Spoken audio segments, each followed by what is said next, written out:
자, 안녕하세요.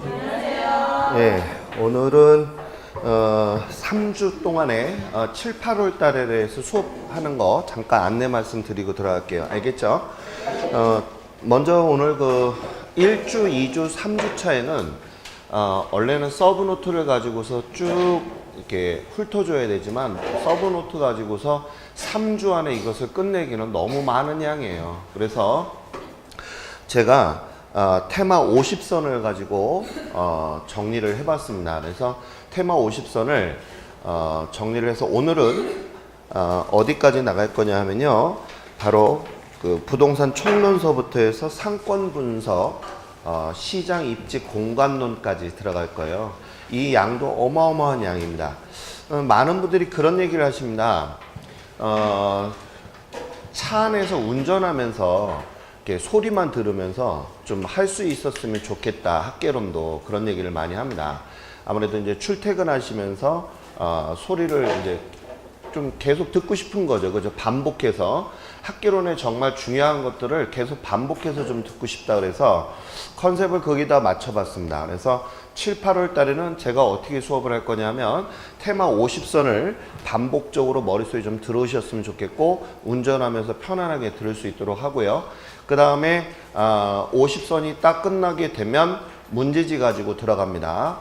근데 문제집을 보니까 기초 부분에 있는 부분은 조금 원만하게 되는데 뒷부분은 좀 난이도가 좀 난해해요. 그래서 필요 없는 문제들은 다 날려버릴 겁니다. 무슨 말인지 아시겠죠? 그래서 그런 내용으로 들어가고요. 진도가 빨리 끝나게 되면, 글쎄 진도가 빨리 끝날 수 있을까? 아무튼 끝나게 되면 여분의 시간으로 제가 타 관련된 내용을 다루도록 하겠습니다. 자, 그러면 먼저 테마 50선 그 프린트 받아 보셨죠? 예, 거기서부터 한번 좀 부지런히 좀 들어가 보도록 하겠습니다.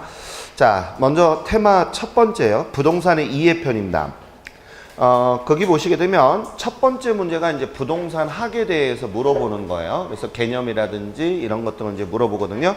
그래서 거기 첫 번째 보시게 되면 1번에 보면 부동산 학이란 이렇게 나와 있잖아요. 그 부동산 학에다가 밑줄 좀 그어주시고, 자, 그 다음에 우리가 이 부동산 학은 활동의 능률화 이렇게 나와 있잖아요. 자, 우리가 제일 중요한 게 활동과 현상이라는 게 있습니다. 활동이라는 게 뭐가 있었냐면 사고 팔고 이렇게 들어가는 걸 활동이라 하고요. 자, 인간이 이제 부동산을 사고 팔고 하다 보니까 이거 내가 1,000원에 샀는데 3,000원에 팔게 되니까 비싸게 팔았다는 걸 알게 되고 자꾸 부동산을 사고 팔고 하는 행위를 하게 됩니다. 그러다 보니까 돈이 되네 하면서 사적인 이익을 추구하게 되는데요. 이것을 우리는 이제 부동산 활동이다라고 하는 거죠. 자, 그러면 이제 우리가 부동산을 보유하게 되면 어디에 영향을 미치느냐 하면 첫째가 내가 토지나 자 사게 되면 만질 수가 있으니까 물리적인 것도 영향을 미치고 또 토지 위에다가 건축을 하니까 기술적인 것도 미치게 되죠. 그 다음에 내가 부동산을 사게 되면 내 돈을 사는 경우도 있지만 은행에서 대출을 받아서 사는 경우도 있잖아요. 그래서 경제적인 거. 그 다음에 내가 사게 되면 법률적인 소유권 취득을 하기 때문에 우리가 우리 이렇게 부동산을 사고 팔게 되면 이 사고 파는 것이 부동산 현상에 미치는구나. 그래서 우리가 이 부동산 현상은 세 가지가 있는데요. 뭐가 있냐면 법, 경기. 그래서 우리가 이 법, 경기를 복합 개념이라 한다는 것을 알아두셔야 됩니다. 자, 그러면 지금 방금 얘기한 것처럼 부동산 활동의 능률화다 이렇게 나와 있잖아요. 그 능률화에다 네모 박스 좀 쳐주시고, 능률화라는 얘기는 잘 쓰자는 얘기예요. 즉 능률화가 나오게 되면 우리가 잘 쓰자라고 배웠던 게 뭐가 있었어요? 최, 유효, 이용. 그럼 어떻게 잘 쓰자? 용도의 다양성에 맞춰서 잘 쓰자는 얘기거든요. 그래서 항상 능률성이 나오면 짝꿍들이 같이 나와야 돼. 자, 능률성은 뭐가 나와야 된다고요? 시작. 최, 유효, 이용과 또 뭐? 용도의 다양성. 이런 얘기예요. 그래서 그 짝꿍들을 머릿속에 기억을 하시고, 그 다음에 그 능률화에 맞춰서 원리에다 동글뱅이를 해주시고 그 다음에 응용 기술에다가 동글뱅이다가 해주세요. 그러면 이제 우리가 이 부동산학이라고 하는 것은 모든 학문이 그렇듯이 이론과 무엇으로 실무로 구성이 되어 있습니다. 다시 이론과 뭘로요? 실무. 그러면 이론이라고 하는 것은 우리가 어떻게 구성이 되었느냐 했을 때 우리가 체계적이고 뭔가 엉성한 게 아니죠. 그래서 과학성을 근간으로 이론을 구성을 하였고요. 실무는 기술적인 것을 바탕으로 하였다. 이렇게 봅니다. 그래서 우리가 알아두실 거 부동산학은 이론은 어느 근거로 했다고요? 과학성을 근거로 해서 이론을 만들었고 자 실무는 무엇을 근거로 했다? 기술성을 근거로 해서 만들게 됩니다. 그래서 우리가 이 부동산학이라고 하는 것은 여러 학문들이 모여서 시스템처럼 모여서 만들어진 학문이다라고 해서 이것을 우리는 뭐라 한다? 종합응용과학이다. 그래서 첫 번째 시험에 많이 나왔던 내용이 뭐가 있냐면요. 우리 부동산학은 뭐 순수과학이다, 지구과학이다, 물리과학이다 뭐 이런 얘기가 나오는데 그런 지문은 다 틀린 지문이 되니까 꼭 알아두시기 바라겠습니다. 자, 그 다음에 이제 두 번째 성격에서 보게 되면요. 종합과학이다라고 하는 것은 어떤 것이 있어요? 여러 가지 학문이 모여서 만든 학문이다 그랬죠. 그래서 우리가 이 종합과학에다가 꼭 알아야 될 것, 종합과학이라는 얘기는 여러 학문들, 우리가 알다시피 법률, 그 다음에 경영, 경제, 심리, 마케팅, 사회, 경험과학 뭐 여러 학문들이 모여서 하나의 학문이 됐잖아요. 그래서 그 학문들이 자기가 잘났는 이가 아니라 같이 시스템화하여 유기체적으로 움직인다 하는 것을 우리는 종합과학이다. 그래서 우리가 이 종합과학이다라고 하는 것은 꼭 머릿속에 담을 것, 시스템화해서 움직인다는 것을 꼭 용어를 담아 두셔야 됩니다. 자, 그 다음에 복합개념이라고 나오는데 이 복합개념이라고 하는 것은 아까도 얘기했듯이 뭐라고 그랬다? 시작! 법, 경, 기. 꼭 까먹으면 안 됩니다. 자, 그 다음에 우리가 이 부동산학은 응용과학이면서 또 사회과학이다 이렇게 나와 있죠. 아무래도 우리가 부동산학을 배우고 또 실무에 나가게 되면 똑같은 상황이 있는 게 아니잖아요. 그렇죠? 그래서 우리가 응용되는 거고 인간 사회를 중심으로 하다 보니까 자 사회과학이면서 우리가 경험치를 바탕으로 해서 하는 과학이다 이렇게 나와 있어요. 그래서 제가 옆에다가 뭐라고 나왔냐면 순수과학이나 자연과학이나 추상적 학문은 아니다라고 나와 있죠. 과거에 기출문제로 시험 문제는 많이 나왔으니까 꼭 알아두셔야 되겠습니다. 자, 그러게 되면 거기 연구 대상이라고 나와 있는데 아까도 말씀드린 것처럼 우리 인간은 부동산을 사고 팔고 하는 것을 부동산 뭐라 했다? 활동이라 했고, 그쵸? 그것이 어디에 영향을 미쳤다? 법, 경, 기에 영향을 미치는 것을 뭐라 했다? 현상이라고 했습니다. 맞죠? 그래서 우리가 활동과 부동산 활동과 현상을 우리가 부동산의 연구 대상이다 이렇게 얘기하는 것입니다. 자, 다시 한번 부동산의 연구 대상은 뭐하고 뭐가 있다고요? 시작! 부동산 활동과 부동산 현상이 있다는 거 꼭 까먹으시면 안 됩니다. 자, 그래서 거기 제가 현상과 활동에 대해서 적어놨어요. 자, 아까 제가 활동이라는 얘기는 어떤 것을 활동하는 거라고 그랬어요? 사고 파는 거 하다 보니까 사적 이익을 추구한다라고 했었습니다. 자, 그 다음에 이제 우리가 이념이라고 하는 게 나와 있는데요. 거기 이념이라고 하는 것은 우리가 부동산 학을 하면서 부동산 활동을 하면서 우리가 지켜야 되는 것, 또 우리가 생각을 갖고 있는 것들이 있는데 거기 보니까 효율성과 형평성이라는 게 나와 있잖아요. 그러면 우리가 항상 부동산은 법의 테두리 안에서 법을 지키면서 우리가 생각을 해야 되는데 우리가 민간 부분과 공공 부분으로 나눌 수가 있습니다. 맞죠? 그래서 민간 부분에 대해서는 개인적인 이익을 추구하잖아요. 하다 보니까 개인적인 이익을 추구하는 것을 우리는 뭐라고 하냐면 효율성이다 라고 얘기하는 것이고, 그럼 국가의 입장에서는 개인의 이익을 추구하는 것이 아니잖아요. 그래서 국가는 어떤 마음을 갖고 있다? 국민들한테 토지와 집을 골고루 나눠주고 싶다라고 했었습니다. 맞죠? 그것을 우리는 무슨 성이라 한다? 형평성이라 한다. 그래서 시험 지문에 어떤 게 나오냐면 민간인은 어떤 것을 더 중요시하더라? 효율성을 더 중요시하고 있고, 공공부문에서는 어떤 걸 중요시한다? 형평성을 중시한다. 둘 다 효율성과 형평성은 무엇의 테두리 안에서 움직여야 된다? 법의 테두리 안에서 움직여야 된다. 이것을 알아두셔야 됩니다. 그래서 합법성의 테두리 안에서 움직여야 된다. 이렇게 나와 있고요.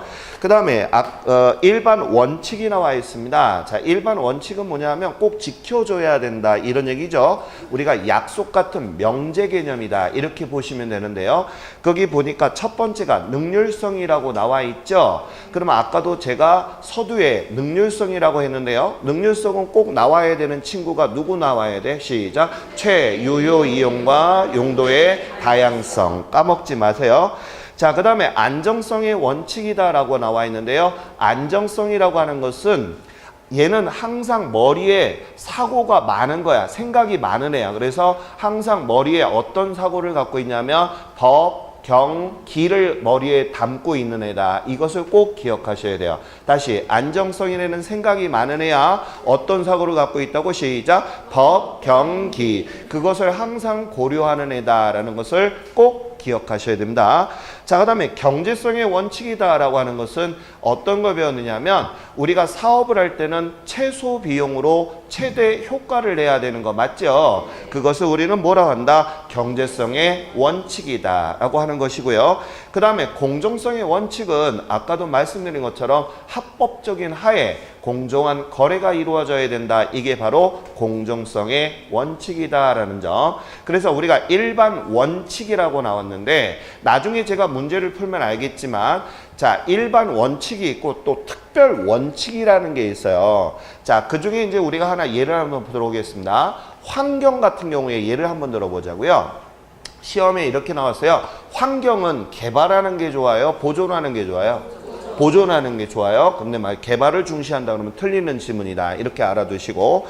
자, 그 다음에 이제 우리가 접근 방식에 대해서 보도록 하겠습니다.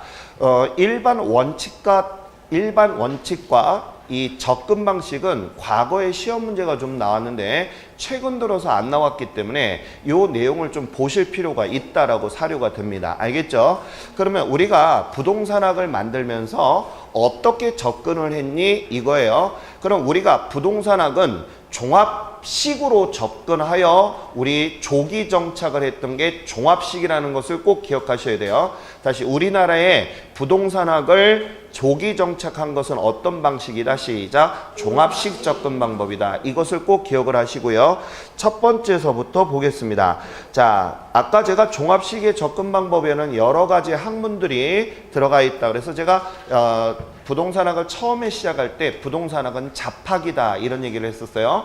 그래서 우리가 법, 경기뿐만 아니라 사회과학, 그 다음에 심리, 마케팅서부터 해서 여러 학문들이 다 시스템처럼 움직이는 게 바로 우리가 종합식 접근 방법이다 이렇게 나오고요. 그 다음에 의사결정식에다가 별표 하나만 좀 쳐주시고요. 자, 지문에 보면 의사결정식하고 행태, 우리가 또 행동 이런 얘기 나오거든요. 행태 과학적인 방법 가지고 많이 틀어버리니까 그 내용을 꼭 담아야 되겠어요.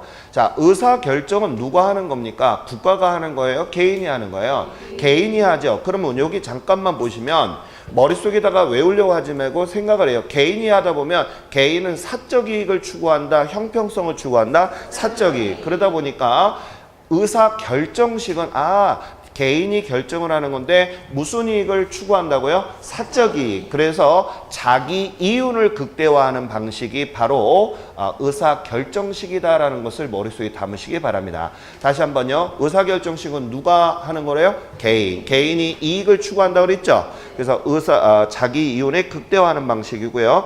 나머지 법, 제도적 이런 얘기니까 앞에서 단어의 모든 뜻이 나와 있잖아요.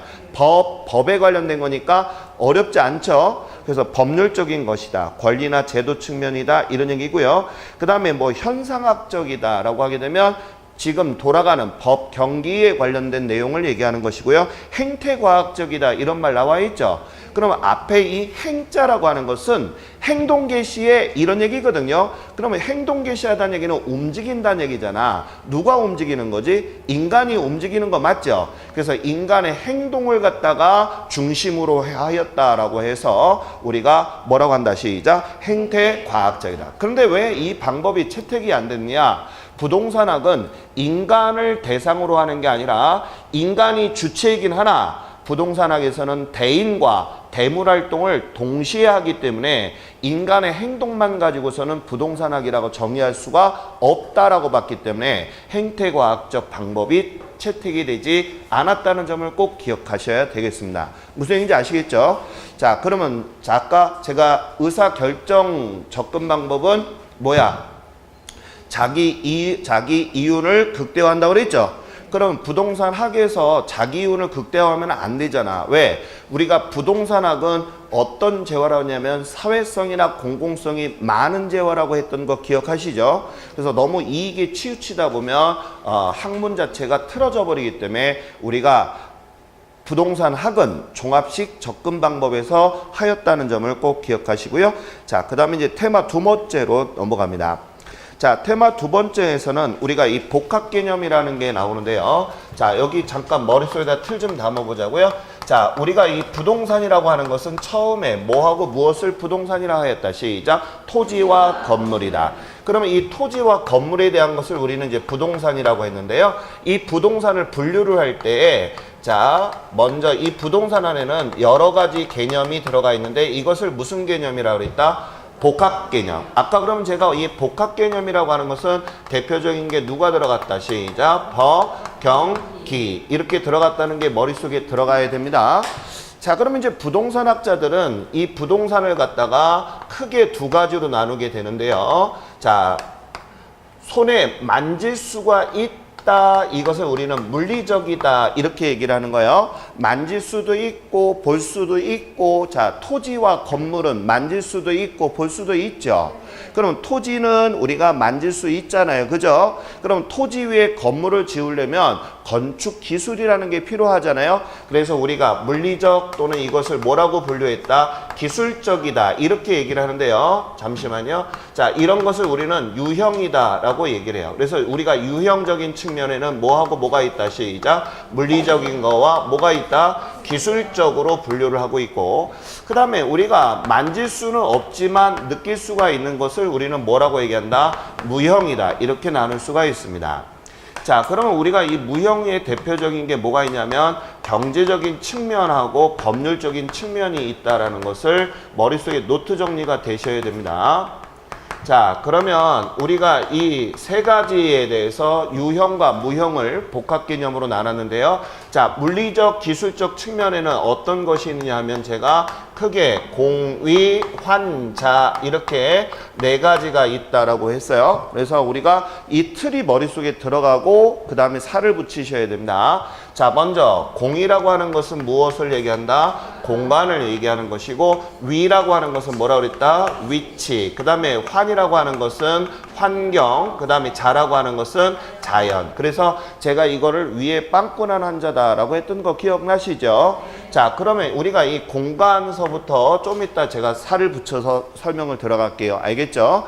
자, 그 다음에 경제적인 측면이다라고 했어요. 아까도 우리가 부동산을 사게 되면 돈이 나가야 되잖아요. 맞죠? 그래서 돈을 내가 충당하기 위해서 만드는 그런 활동을 우리가 경제적이다 이렇게 했는데 자, 경제적인 측면에는 어떤 게 있다? 자산, 내 거죠? 사게 되면.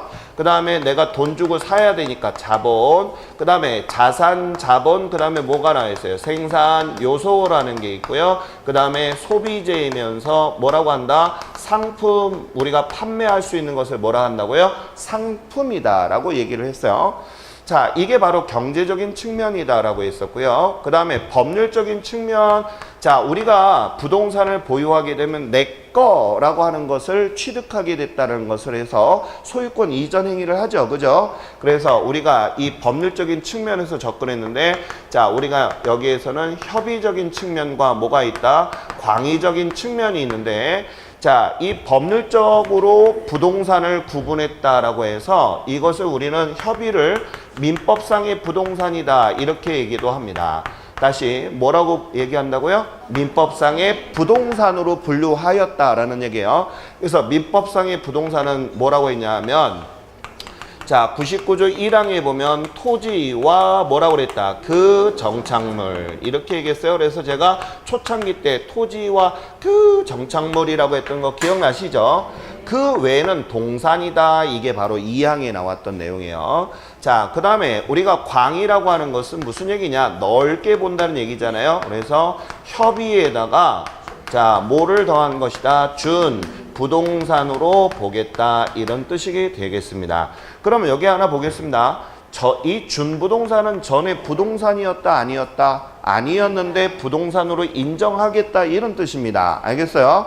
자, 그러면 지금 이제 제가 부동산을 복합 개념에서 크게 유형과 무형으로 딱 구분을 해놨죠. 그쵸? 이게 머릿속에 노트 정리가 딱 돼줘야 돼요. 자, 그럼 이제 제가 프린트에 있는 내용 가지고서 설명을 접근하도록 하겠습니다. 자, 거기 보니까 복합 개념의 부동산 유형과 무형적으로 해서 쭉 설명을 해놨어요. 자, 그 다음에 이제 토지 소유권의 범위다라고 나와 있는데요. 자, 우리 여기서부터 잠깐 좀 설명 좀 할게요. 프린터에 내용이 없으니까 요거 설명 좀 할게요. 먼저 공간서부터 볼까요? 공간. 자, 우리가 토지를 사게 되면 자, 수평 공간, 공중 공간, 그 다음에 지중 공간에서 몇 차원? 3차원에 무엇을 갖는다?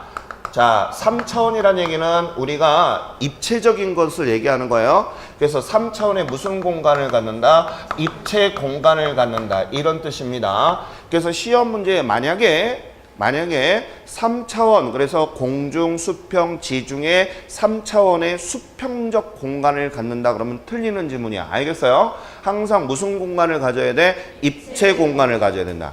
그 다음에 우리가 방금 말씀드린 것처럼 자, 공중, 그 다음에 뭐라고 그랬어요? 수평, 그 다음에 뭐라고 그랬다? 지중이라고 했던 거 맞죠? 그러면 여기서 또 시험 문제 나오는 거 한 번씩 훑고 넘어갈게요. 먼저 공중이라는 얘기는 하늘을 얘기하는 거잖아요. 맞죠? 그래서 하늘은 어디까지가 사적 재산권이라는 것은 없어요. 알겠죠? 그래서 타인의 방해를 주지 않는다면 우리가 인정을 해주겠다. 그래서 여기에 대표적으로 시험에 많이 나오는 게 항공기 이륙하거나 착륙하는 거, 그 다음에 전파 방해 같은 것은 남한테 어떻게 한다? 침해를 주지 않는 거. 우리가 공적인 그런 것이다 보는 거예요. 알겠죠? 그래서 우리가 교재에서도 강의 노트에 보게 되면 사적 공중권과 공적 공중권으로 우리가 분류할 수가 있습니다. 알겠죠? 자, 그래서 공중에 대한 것을 좀 알아두시고, 그 다음에 수평이라고 하는 것은 내가 지금 밟고 있는 땅을 얘기하는 것이죠? 맞아요? 자, 그 다음에 지중에 대한 거 잠깐만 보겠습니다. 지중이라는 얘기는 땅 밑으로 들어가는데 우리가 부동산학에서는 몇 미터까지를 개인의 재산권을 인정하고 있다? 40m까지를 인정하고 있는데 이것을 우리는 무슨 심도로 한다? 한계 심도다라고 했던 거 기억하시죠? 그럼 만약에 자, 국가가 공익을 목적으로 해서 개인의 지중 공간을 침해하였다면 공익을 목적으로 한다라고 그랬어요. 알겠죠? 국가가 공익을 목적으로 하여 개인의 지중 공간을 침해하였다면 보상하지 않아도 된다. OX, X다. 무조건 국가라도 사적인 공간을 침해했을 때는 보상을 해줘야 된다는 것을 꼭 알아두셔야 됩니다. 알겠죠? 자, 그런 지문도 시험에 많이 나왔고, 두 번째 시험은 뭐가 있느냐? 그러면 지중에 우리가 매장되어 있는 미채굴 광물이라는 게 있습니다. 알겠죠? 그러면 이 미채굴 광물은 자, 내가 토지 소유자다라고 하게 되면 미채굴의 광물에 대한 소유권을 갖는다. OX, X. 미채굴 광물에 대한 소유권을 가지려면 우리가 꼭 무엇을 취득해야 된다? 광업권을 취득해야지만 가질 수 있는 것이지 그 부분은 아니다라는 점을 꼭 기억하셔야 됩니다. 알겠죠? 그래서 이런 지문들이 과거의 기출시험 문제로 많이 나왔기 때문에 꼭 알아두셔야 되겠습니다. 자, 그러면 제가 아까 공중, 수평, 지중, 그래서 우리는 항상 공간에 대해서는 어떤 공간을 갖는다고요? 시작! 3차원에 대한 입체 공간을 갖는다라는 점을 알아두시고, 그 다음에 이제 위치에 대한 것도 잠깐 좀 설명 좀 하고 들어가겠습니다. 위치라고 하는 것은 어디에 위치를 하느냐에 따라서 값어치가 다르죠. 예를 들어서 우리가 상권 같은 경우도 코너라든지 좋은 몫이 더 가치가 좋잖아요. 그래서 좋은 위치가 위치의 가치를 나타내는데 이때 꼭 알아두실 것이 자, 위치를 우리가 판단하는 기준. 자, 판단하는 기준에 대해서 좀 잠깐 좀 설명하도록 하겠습니다. 우리 책에는 제가 접근성이라고 하는 거와 그 다음에 근접성이라고 하는 설명을 한 적이 있었습니다. 근접성이라고 하는 것은 물리적인 가까움을 얘기하는 것이고 접근성이라는 얘기는 물리적인 가까움에다가 시간이라든지 노력이라든지 비용까지를 다 포함한 것을 뭐라고 한다? 접근성이라고 합니다. 그런데 여기서 꼭 주의하셔야 될 것이 하나 있습니다.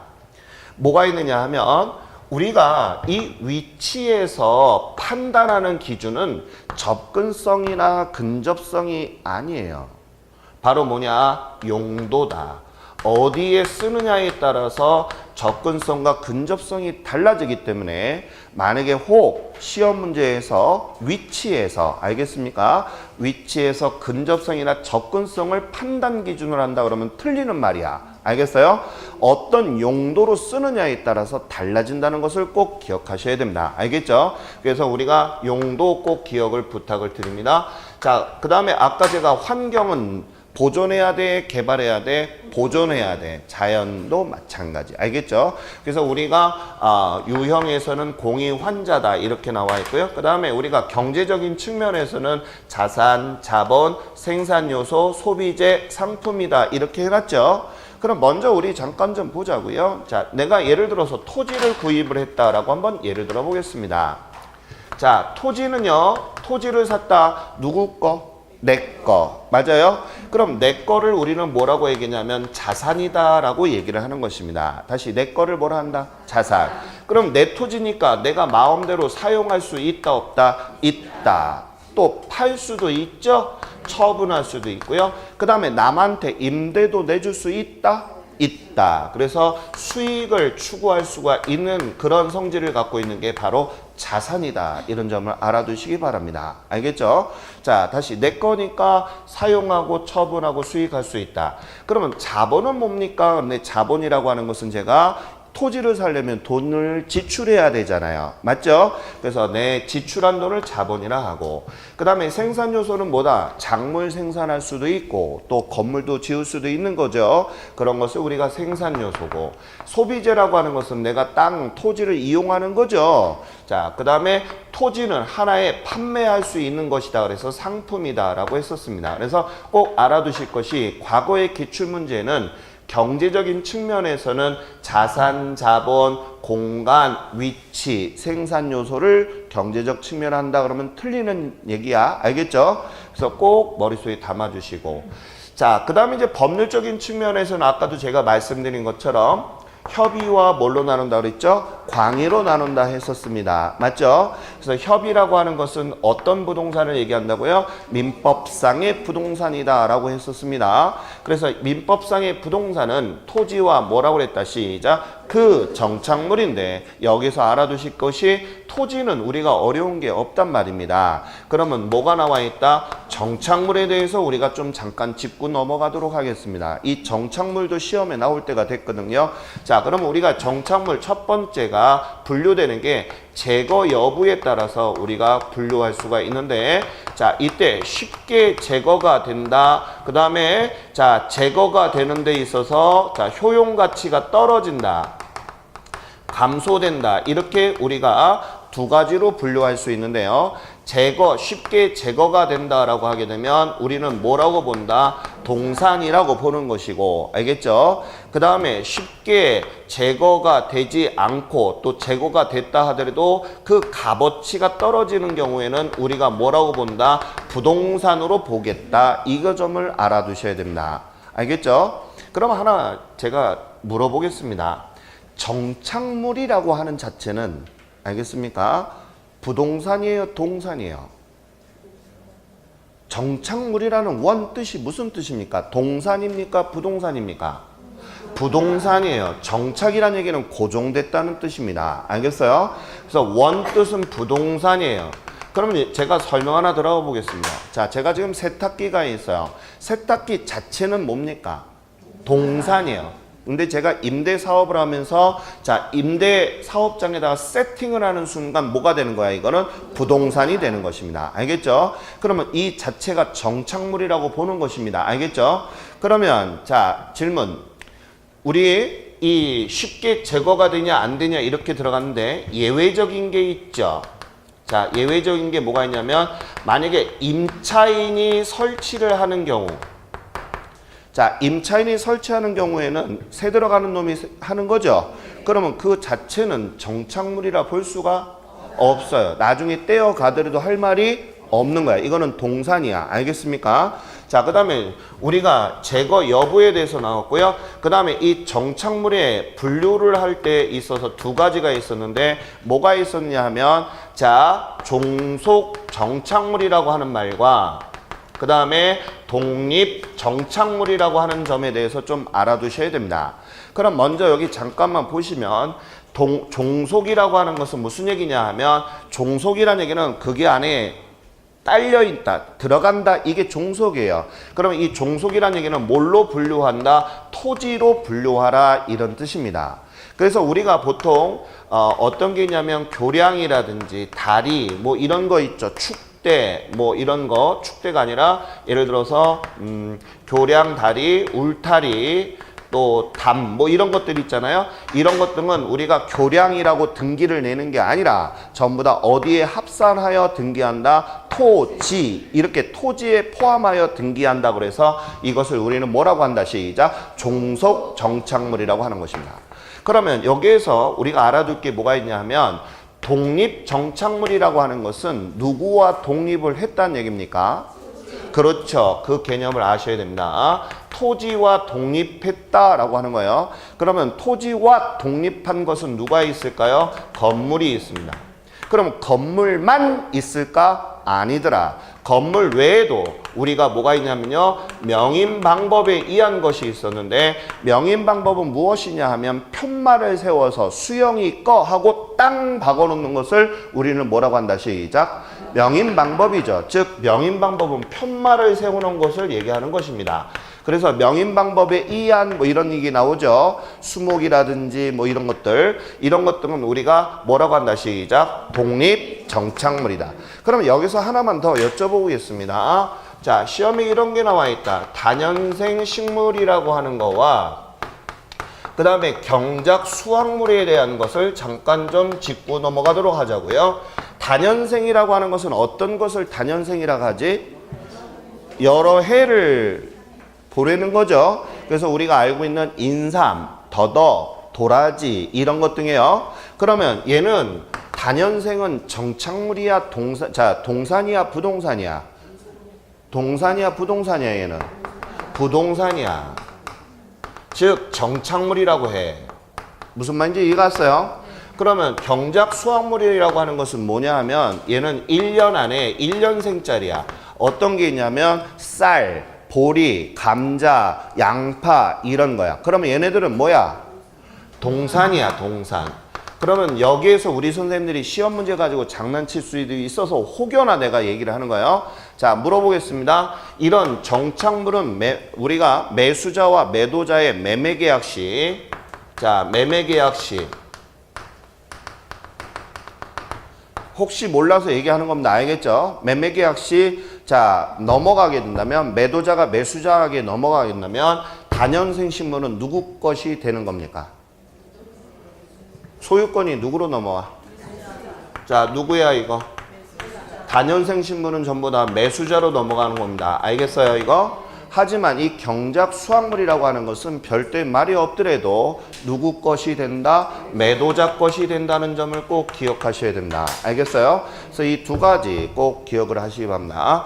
자, 그러면 제가 지금 말씀드린 것처럼 유형과 무형에서 제가 지금 정착물에 대한 것까지 설명했어요.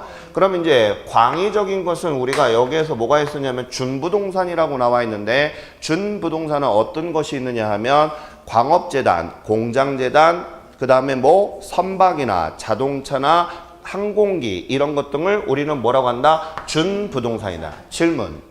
준부동산은 법률적 측면의 개념이다. OX. 준부동산은 법률적 측면의 개념이다. OX. O야. 알겠어요? 내가 지금 얘네들은 법률적인 거잖아, 다. 무슨 얘기인지 이해갔죠? 그러면 우리 또 하나, 얘는 법률적이야. 법에서 준부동산을 부동산으로 보라 이런 얘기야. 두 번째는 자, 그럼 하나 물어보겠습니다. 자, 예를 들어서 준부동산은 부동산 등기법에 의해서 등기를 하여야 한다. OX. X야. 부동산 등기는 뭐에 관련된 것만 하는 거야? 토지와 건물이야. 알겠어요? 그럼 얘네들은 자동차는 우리가 어느 법으로 해? 자동차 관리법. 선박은 선박법. 맞아요? 그 다음에 공장재단, 광업재단 이런 거 전부 다 개별 등기하는 거야. 무슨 얘기인지 알겠어요? 그래서 개별법에 의해서 우리가 개별 등기를 하는 것이지, 만약에 얘 준부동산이 만약에 부동산 등기법에 의해서 등기를 한다라고 하게 되면 틀리는 지문이 된다는 것을 꼭 기억하셔야 되겠습니다.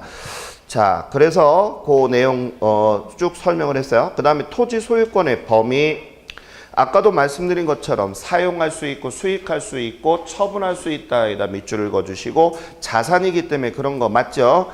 그 다음에 우리가 아까 공간에서 우리가 민법 212조에 보게 되면 토지의 소유권은 상하에 미친다 이렇게 나와 있거든요. 그럼 여기에서 말하는 상하에 미친다는 얘기는 바로 뭐냐? 입체 공간을 얘기하는 얘기입니다. 알겠어요? 다시 어디에 미친다고요? 상하에 미친다는 얘기는 자, 무슨 공간? 입체 공간. 근데 만약에 수평적이다 이렇게 하면 틀려. 알겠어요? 꼭 알아두시고. 자, 그 다음에 거기 또 뭐가 있냐? 토지의 소유권은 광업권의 객체가 되는 광물이나 항공법에 의해서 영향을 미치지 않는 것으로 규제한다. 이렇게 해서 아까 제가 공중은 타인에게 방해를 받지 않는 범위 내에서 공중권을 갖는다라고 했던 거 기억하시죠? 알아두시고요. 자, 그 다음에 아까 제가 정착물하고 다 설명을 했어요. 자, 그 다음에 세 번째 부동산의 분류로 들어갑니다. 자, 시험에서 가장 많이 나오는 게 뭐가 있냐면 후보지하고 이행지라는 게 있죠. 자, 그럼 먼저 후보지하고 이행지서부터 머릿속에 또 끄집어내겠습니다. 거기 들어봐요. 후보지나 이행지는 전환 전이야, 전환 후야? 자, 후보지나 이행지는 전환 후에도 쓸 수가 있다. OX. 후보지나 이행지는 전환 전에만 쓸 수 있는 거야. 알겠어요? 바뀐 후에는 쓸 수가 없어. 알겠죠? 그러면 시험 문제에서 기출 문제가 나왔는데 나중에 제가 문제 풀 때도 또다시 한번 하겠지만 바뀐 후에는 감정 평가를 할 때 쓰는 것이고, 후보지나 이행지는 전환 전에 쓰는 용어이다. 이것을 알아두셔야 돼요. 알겠어요? 꼭 틀리면 안 돼. 자, 그럼 여기 봐. 후보지나 이행지는 자, 우리가 토지에 대해서는 세 가지로 분류했는데 임지, 택지, 농지. 그래서 임지에는 뭐뭐가 있었느냐 하면 신탄림과 용재림으로 구분을 했죠. 그래서 수출 만드는 것은 신탄림, 가구 또는 건축자재를 만드는 것을 용재림이라고 했고요. 그 다음에 택지라고 하는 것은 주택 택자예요. 그래서 우리가 자, 주거지, 상업지, 공업지 이것을 택지라 했고요. 맞죠? 그 다음에 자, 농지에는 어떤 게 있었다? 시작. 전, 답, 과 세 가지가 있었죠. 그래서 우리가 임지, 택지 큰 우리가 대분류관에, 즉 시험 문제상에서 용도, 지역, 대분류관에 이렇게 하면 후보지가 되는 것입니다. 알겠어요? 근데 이행지는 뭐라고 나오냐면 용도, 지역 내에 이런 얘기가 나온단 말이야. 그래서 우리 선생님들이 꼭 구분을 하실 수 있어야 됩니다. 알겠어요? 자, 다시 한번요. 용도, 지역, 상하간에 또는 대분류, 알겠죠? 다시 대분류, 상하간에 이런 얘기는 뭐라고? 후보지. 그 다음에 용도, 지역 내에 그러면 뭐라 한다? 이행지. 근데 여기서 우리가 주의하실 게 뭐가 있냐? 이 후보지라고 하는 친구는 원래 이 삼각형의 구조로 해서 상하간에 움직인다 이렇게 하는 것이고, 이행지는 좌우간에 움직인다 이렇게 얘기하는데, 이때 후보지는 꼭 중요한 게 뭐냐면 후보지라고 하는 것은 임지에서 택지로 바뀐다 이렇게 되면 반드시 뭐가 변경이 돼야 되냐면 지목이 변경을 돼야 된다는 점을 꼭 기억하셔야 됩니다. 알겠죠? 다시 후보지는 반드시 뭐가 변경이 된다고요? 지목이 변경된다는 아주 중요한 얘기. 그래서 후보지하고 이행지 꼭 꼭 머릿속에 담아두시기 바라겠습니다. 자, 그 다음에 나지와 갱지라는 게 있어요. 자, 나지와 갱지 이렇게 나와 있는데 우리가 이 나지라고 하는 것은 버슬나자를 써서 땅에 토지 위에 아무 건축물이 없는 땅을 얘기하는 거 맞죠? 그럼 우리가 나지와 또 갱지 그 다음에 저지 이렇게 나와 있습니다. 그러면 고개 들어봐요. 우리 대한민국의 법 중에 공법이라는 거 배우고 계시죠? 우리 대한민국의 모든 땅들은 어떤 법에 저촉을 받느냐면 공법의 영향을 받아요. 알겠죠? 그러면 공법의 영향을 다 받는단 말이에요. 나지나 저지는 전부 다 얘네들은 뭐라고 한다 시작 나지 이렇게 얘기하는 거예요. 그러면 얘네들은 공법의 영향을 받는 것인데 다만 뭐의 영향을 사법을 기준으로 해서 분류했다는 점을 알아두시기 바랍니다. 무엇을 기준해서 분류했다? 나지, 갱지, 저지의 분류는 공법으로 분류된 게 아니라 뭐에 의해서 분류가 됐다? 사법에 의해서 분류가 됐다는 점을 알아두셔야 됩니다. 알겠죠? 그런데 제가 뭘 하냐면 할 때 우리 기초 배울 때 나지나 갱지는 사법상의 영향을 받지 않지만 얘는 저질 얘기했던 거 기억나죠? 저질이다 보니까 사법에도 영향을 받는다라고 했었던 거 까먹으시면 안 돼요. 그래서 시험 문제에 나지에서 나지와 갱지, 저지로 분류하는 것은 공법상의 분류 기준이다. 그러면 틀리는 지문이야. 알겠어요? 뭐의 기준이다? 사법상의 기준이다라는 점을 꼭 기억하셔야 되겠습니다. 자, 그래서 그 내용을 알아두시고요. 그래서 제가 거기에 저지하고 써놓은 거 보이시죠? 자, 그 다음에 이번에는 이제 건부지하고 또 나지하고 붙여봅시다. 자, 건부지라고 하는 것은 제가 뭐냐면 토지 위에 건축물이 있는 것을 뭐라고 한다? 건부지라고 하지요. 그러면 우리가 물어보겠습니다. 토지 중에서요. 토지를 살 때 나지가 비싸요? 건부지가 비싸요? 그러면 나지가 비싸요. 왜 비싸요? 그러게 되면 건부지는 그 건축물의 용도밖에 못 써. 하지만 나지라고 하는 것은 쓰임이 용도가 다양하지. 맞아요? 그렇기 때문에 얘가 용도의 쓰임, 즉 용도의 다양성이 있기 때문에 얘가 땅값이 더 비싸. 알겠어요? 그러면 건부지를 사는 사람은 사자마자 손해를 보잖아. 이때 우리는 건부 감가라 한다. 이런 얘기예요. 근데 예외적인 경우가 있더라. 어떤 경우가 있느냐? 그린벨트 제한구역에서는 건축행위를 할 수가 없다라고 했었잖아. 맞지? 그렇기 때문에 건축을 못 짓는데 건부지는 이미 있기 때문에 그 건물을 리모델링을 하거나 개축을 할 수 있죠. 개보수를 할 수 있기 때문에 그 부분적인 것이 더 오히려 효과적인 경우가 있겠죠. 그런 경우에는 우리가 뭐라 한다? 건부 증가라 한다. 꼭 알아두시기 바라겠습니다. 자, 그 다음에 거기 보면 필지와 획지가 나와 있죠. 얘네들은요 시험에 그냥 무진장 많이 나오고요. 그냥 나오는 애요. 그냥 얘네들은 그냥 당연히 캐스팅되는 그냥 주인공은 아니지만 알겠죠? 조연이야 조연. 무슨 얘기인지 알겠죠? 그러면 여기서 우리가 꼭 구별을 하고 넘어가자고요. 필지와 획지에 대한 개념 머릿속에 담아보자고요. 자, 여기 봐요. 자, 필지하고 획지의 개념 이거는 이제 담아야 돼.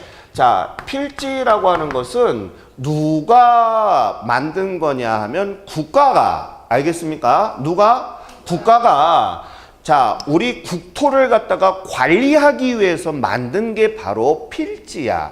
그래서 이 필지라고 하는 것은 우리가 국토를 관리하기 위해서 재산세를 징수하거나 하기 위해서 나라의 땅에다가 뭐를 담아놓은 거야? 지번을 달아놓은 거야. 알겠어요? 그래서 몇 번지, 천안시 몇 번지 이렇게 하는 것이 재산세를 관리하기 위한 것이다. 그러면 이런 것들은 자, 토지의 뭐야? 면적 단위야, 등록 단위야? 등록 단위야. 그래서 등록 단위지. 자, 만약에 시험 문제에서 문제집 보니까 그런 얘기를 하는데 면적 단위, 토지의 면적 단위다 이렇게 하면 틀려. 알겠어요? 그럼 질문. 토지의 면적 단위는 우리가 뭘로 해? 평으로 해? 평방미터로 해? 평방미터로 해. 요즘에 평으로 얘기 안 해. 알겠죠? 이거를 제곱미터라고 읽지 마요. 실무에 나와서는 평방미터로 읽으셔야 됩니다. 옛날에는 평에서 이걸로 바뀌었어요. 그래서 우리 선생님이 알아두셨나요? 그럼 머릿속에 담기, 자, 이 지번이라고 하는 것은 국가에서 맞는 거죠. 그래서 이것을 우리가 법률적이다 이렇게 얘기를 해요. 법률적인 단위다 이렇게 얘기합니다. 자, 하지만 이 획지라고 하는 것은 뭐냐 하면요, 용도에 따라서 분류한 것이다라는 것을 꼭 기억하셔야 됩니다. 다시, 획지는 뭐에 따라서 분류했다? 용도. 그럼 왜 용도에 따라서 분류했나요? 라고 하는데, 얘는 우리가 경제적인 개념에서 접근하고요, 얘는 뭐냐 하면요, 용도에 따라서 우리가 감정평가를 하기 위해서 우리가 쓴 것입니다. 그래서 감정평가법상에서 우리가 사용을 하기 때문에 이것을 우리는 뭐라고 얘기한다? 획지다라고 얘기하는 것입니다. 알겠죠?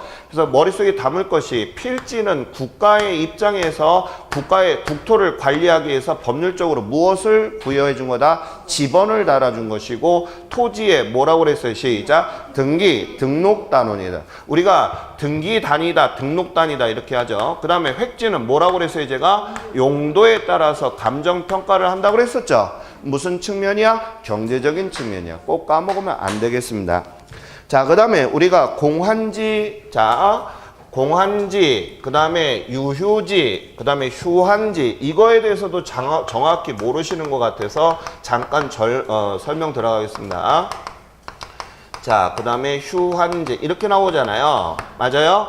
그래서 제가 이거 설명할 때 뭐라고 가르쳤냐면, 공유 나빠요 라고 했던 거 기억나시죠? 왜 나빠요? 그랬더니 제가 투기해서, 이런 얘기 하죠? 즉, 투기란 얘기는 지가 상승을 목적으로 하는 것이다, 이런 뜻입니다. 그래서 공유 나빠요 하는데 질문. 여기까지는 하는데 이거에 대해서 잘 모르는 것 같아. 자, 여기 봐요. 분명히 여기에서는 가로놓기가 시험에 나온다 했어요. 그럼 물어보겠습니다. 공한지하고 유휴지의 차이점이 뭐야? 그랬더니 대답을 못해. 그러면 가로놓기 못하는 거야. 알겠어요? 공유 나빠요는 기억을 해도 얘네들이 뭔지 모르면 안 돼. 알겠죠? 이 공짜는 빌공짜야. 비어있는 거거든. 그래서 얘는 사용하지 않고 방치해두는 땅을 우리는 뭐라고 한다? 공한지야. 그럼 머릿속에 담아. 공짜는 빈 공짜야. 알겠어요? 그러니까 얘는 사용하지 않고 방치하는 거야. 그럼 유휴지라고 하는 것은 얘는 사용하고 있어. 알겠어요? 하지만 어떻게 사용하냐면 조방적으로 사용하는 거야. 무슨 말인지 이해 갔어요? 그러니까 막 마음대로 쓰고 있는 땅이야. 내가 용도에 맞게끔 쓰는 게 아니라. 그래서 이 차이점을 꼭 기억을 하시고, 그 다음에 휴한지라고 하는 것은 제가 뭐라 하냐면 휴가 같다라고 생각을 하라고 그랬죠. 그래서 얘는 지력이 딸리니까, 우리 인간도 몸이 건강이 정력이 딸리게 되면 쉬잖아. 땅도 지력을 보호하기 위해서 잠시 쉬게 하는 것을 우리는 뭐라고 한다? 시작! 휴한지야. 꼭 기억을 하셔야 됩니다. 알겠어요? 자, 개념을 머릿속에 좀 담으시기 바래요. 그 다음에 이제 테마 4번으로 넘어갑니다. 자, 테마 4번에 보게 되면 부동산의 특성이 나와 있는데요. 자, 이 부동산의 특성에는 자연적인 특성과 인문적인 특성으로 구분을 짓고 있는데, 자연적이라는 얘기는 자, 지구가 생긴 이래로 자연스럽게 물려받은 것이죠. 그래서 우리가 선천적이다 이런 얘기를 하고요. 그 다음에 인간이 개입이 된 게 아니지. 자연적이면서 선천적이면서 불변이야. 우리가 땅이라든지 이런 거 부분에 대한 것은 인간이 바뀐 것이지 그 전에는 바뀐 게 아니죠. 불변적이다. 지구는 늘어나거나 줄어들거나 하지 않잖아. 그래서 불변적이다. 그럼 인간이 개입을 해서 만든 것은 뭐냐면 인문적이라고 해요. 알겠죠? 그러면 우리가 자연적 특성이 대표적인 게 부부 영계인에서 5가지가 있었던 거 기억하시죠? 그러면 부부 영계인에 대해서는 시험 문제가 꼭 나오는 문제다라고 누차 강조했기 때문에 얘네들의 특성적인 것을 알아야 됩니다. 첫 번째, 부동성서부터 달려가겠습니다. 부동이라고 하는 것은 움직여, 안 움직여? 안 움직여. 그래서 이 부동성은 가장 얘 때문에 만들어진 거에 가장 중요한 것은 뭐냐? 동산과 부동산을 분류하는 가장 중요한 기준이 부동성 때문에 만들어졌다는 것을 아셔야 됩니다. 알겠어요? 다시, 부동성 때문에 뭐가 분류가 됐다고 해? 시작! 동산과 부동산을 분류하는 기준이 되었다. 그 다음에 이 움직이지 않다 보니까 우리가 직접 뭐해? 가봐야 되겠지. 시장 조사하는 걸 뭐라 한다? 우리는 임장 활동을 하게 되고요. 그 다음에 움직이지 않다 보니까 각각 우리가 지역을 찾아가야 되겠죠. 하다 보니까 어느 지역엔 정전이 일어나고 어느 지역에는 불이 환하게 있고 이런 한정적인 우리가 그런 것을 우리는 무슨 현상이 난다? 국지적이다라고 얘기하는 것이죠. 한정적인 현상 이런 걸 뭐라 한다? 국지적으로 미친다. 또 예를 들어 부동산의 강남 가격이 땅값이 올라가는 건 국지적이죠. 강남이 오른다 해서 천안이 올라가는 것은 아니지 않습니까? 말 그대로 천안에 불당대로가 올라간다고 해서 저쪽에 무슨 광주 지역에 올라가는 건 아니잖아요. 이것을 우리는 뭐라고 한다? 국지적이다. 자, 이게 부동성의 가장 중요한 것이다. 그 다음에 또 가장 중요한 것은 외부 효과의 영향을 자꾸 받는 거죠. 그래서 나는 가만히 있는데 이게 바로 부동성이죠. 근데 공원이 들어왔어. 그럼 뭐라고 한다? 이것을 정의 효과. 자, 납골당이 들어왔어. 그럼 뭐란다? 부의 효과. 그래서 나는 가만히 있는데 자, 외부의 영향을 받는다. 이게 바로 외부 효과다. 이게 바로 부동성이 되겠습니다. 자, 그 다음에 이제 부증성으로 들어가요. 증이라는 얘기는 늘어나지 않는다 이런 얘기죠. 절대로 지구는 늘어나지 않는다고 그랬어요. 자, 무슨 성? 부증성. 그래서 첫 번째 부증성은 절대량의 불변이라는 게 첫 번째 나오는 멘트입니다. 절대량의 불변이라는 얘기는 무슨 얘기냐? 지구는 절대적으로 늘어나지 않는다. 즉 암만 생산비를 투여하더라도 지구는 절대로 늘릴 수가 없다. 이런 얘기입니다. 알겠죠? 자, 그러면 여기서 질문. 조송지나 매립지 무슨 얘기인지 알죠? 걔네들이 뭐야? 소지나 원지를 얘기하는 거죠. 걔네를 부지로 바꾸는 것은 부중성의 예외이다. OX. X야. 알겠어요? 부중성의 예외는 없어. 얘네들은 늘어난 게 아니라 용도를 뭐 한 거야? 변경한 것이지. 부중성의 예외는 아니다는 점을 꼭 기억하셔야 됩니다. 자, 그래서 거기 보시게 되면 절대량의 불변과 희소하죠. 왜? 지구는 한정되어 있는 땅이잖아. 그러다 보니까 어떤 현상이 일어나냐 하면 지가고 현상이 일어나는 거 맞죠? 그래서 높은 땅값을 하다 보니까 국가가 개입을 하기 시작을 합니다. 그래서 토지공개념이라는 것을 우리가 얘기하게 되는 게 바로 부중성이고, 또 하나 땅값이 워낙 비싸다 보니까 우리가 집약적으로 써야 돼? 조방적으로 써야 돼? 집약적으로 써야 되게 되는 이유도 바로 부중성 때문이었다는 것을 꼭 기억하셔야 됩니다. 그 다음에 영속성 나와 있죠. 우리 시험 문제에서 제일 많이 나오는 게 영속성입니다. 그래서 물론 5가지 다 중요하지만 영속성에 대한 것을 특히 더 많이 보셔야 돼요. 알겠어요? 그럼 영속성이라는 얘기는 영원히 가는 거잖아. 맞죠? 그래서 가치 보존력이 우수하다 이런 얘기야. 왜? 내가 땅을 샀는데 아들한테도 물려주고 그 다음 손주 손녀해서 지구가 환경만 보존이 잘 된다면 끝없이 가는 거 맞죠? 그래서 우리가 가치 보존력이 우수하고 절대로 소모되거나 없어지지 않는 게 토지인 거 맞죠? 그래서 우리가 소모되지 않는다. 그 다음에 이제 영속성에서 제일 중요한 게 장기적인 배려라는 얘기인데, 장기적인 배려는 뭐냐면 미래를 보고서 토지를 사는 거 맞죠? 그래서 미래를 보고서 투자를 하는 개념이 장기적인 배려고요. 그 다음에 두 번째로 시험에 많이 나오는 게 뭐냐면, 자, 소득 이득과 자본 이득이 발생하는 게 바로 영속성 때문에 그렇다는 걸 꼭 기억하셔야 돼요. 다시 한번 소득 이득과 뭐? 자본 이득이 발생하는 거. 자, 이 말 꼭 기억하셔야 됩니다. 알겠죠? 자, 그 다음에 개별성 들어갑니다. 이 개별성에서는 지역마다의 가격이 어때? 다 다르죠? 그래서 우리가 이 개별성에서 제일 많이 나오는 멘트가 뭐냐? 일물일가의 법칙이 성립되지 않는다. 이게 가장 중요한 건데, 출제자들이 약어서 그런 말을 잘 안 쓰려고 해. 그래서 우리가 뭐라고 하느냐 하면 표준 지가를 정할 수가 없어. 예를 들어서 대한민국의 땅은 100평방미터당 10만 원이라고 한다면 모든 땅을 다 10만 원씩 100평방미터 이렇게 정할 수가 없잖아. 지역마다 땅값이 다르죠. 그래서 표준지가를 할 수가 없고, 그 다음에 여기에서 시험 문제에 가장 많이 나왔던 게 뭐냐면 비표준화, 비공개성. 우리가 왜 정보라든지 부동산을 할 수가 없잖아. 그러다 보니까 내가 천안에 살고 있는 사람은 천안에 대해서 너무 잘 알고 있는 거죠. 하다 보면 천안에 있는 돈 많은 지주는 천안의 땅을 어떻게 할 수 있어? 내가 돈만 있으면 독점을 할 수 있죠. 그래서 우리가 개별성에서 시험에 많이 나오는 게 뭐냐면 독점적이다, 이런 거를 알아두시면 돼요. 서울에 있는 사람이 천안의 땅이 올라가는지 어디가 좋은지 땅값이 오를지 알아 몰라? 모르거든. 그래서 우리가 꼭 알아야 될 거, 비공개성, 비표준화성, 비조직화성 이렇게 나오는데 시험 문제에서 비독점적 이렇게 나오면 틀려. 알겠어요? 개별성은 독점적이야. 자, 그 다음에 거기 보면 인접성이라고 나온 거 있죠. 자, 이 인접성이라는 얘기는 꼭 따라다니는 친구가 있어야 되는데 누구냐 하면 부동성이야. 나는 가만히 있는데 이런 얘기거든. 자, 나는 가만히 있는데 내 옆에 생태 공원이 들었으면 정해효과라고 했던 거 기억나시죠? 그럴 때는 가만히 있어. 근데 만약에 우리 동네에 시멘트 공장이 들어선다면 지역이 땅값이 어떻게 되지? 떨어져. 그래서 우리가 인접성에서는 두 가지가 꼭 알아야 돼. 그 지역 주민이 가만히 있지 않지. 머리에 띠들어오고서 데모하잖아. 그래서 이것을 우리는 협동적 필연화라 이렇게 얘기를 해.